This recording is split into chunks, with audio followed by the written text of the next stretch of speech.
Hello and welcome to Alternate Football History, where we take a look at the great what-ifs of the beautiful game and attempt to predict what may have happened if football had taken a different course. Like and subscribe to get more alternate football history videos every Tuesday, Thursday and Saturday. Today we'll be asking, what if England won the 1930 World Cup? So this will be the first in a new series of short videos that will be a bit less serious and seeing what would have to change for England to win every World Cup and European Championship since their beginnings.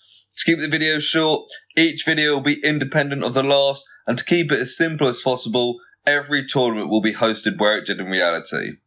So let's start with the first World Cup in 1930. 13 teams participated in the 1930 World Cup in Uruguay, with many European teams declining participation due to the expense of travelling to South America and the length of absence due to having to travel by ship.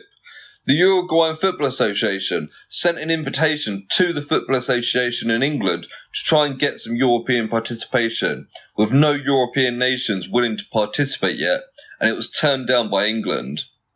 4 European teams did participate: France, Yugoslavia, Romania and Belgium.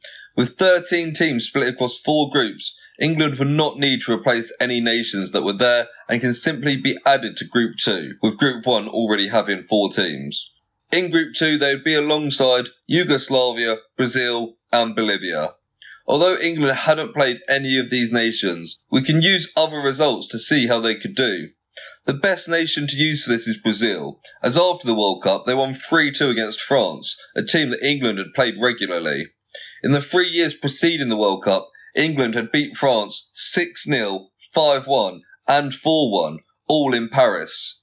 With England easily beating a nation that Brazil only just beat, it's probably fair to say England would beat Brazil. Brazil beat Bolivia 4-0 at the World Cup, so we could say England would beat Bolivia fairly easily as well. Yugoslavia beat Brazil 2-1, so would likely be more of a challenge for England, but considering the purpose of this video, let's say England also beat them to the top of the group.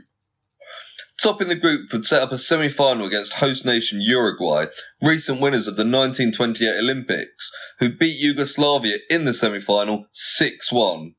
Now Uruguay are actually a team that are likely better than England.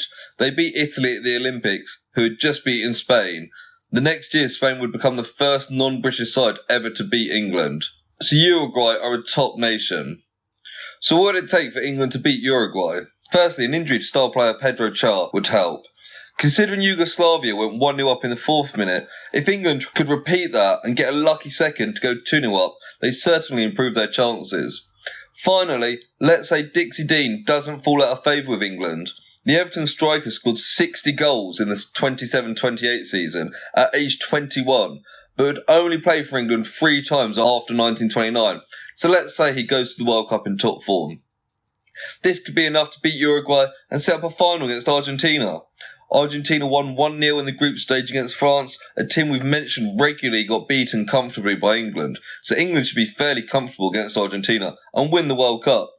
So what would it take for England to win the 1930 World Cup? Turning up, Pedro Char getting injured, a second early goal in the semi-final and calling up an informed Dixie Dean. Thanks for watching and be sure to like and subscribe to get more alternate football history videos every Tuesday, Thursday and Saturday. Comment below what you think it would take for England to win the 1930 World Cup, and next time we'll look at the 1934 World Cup.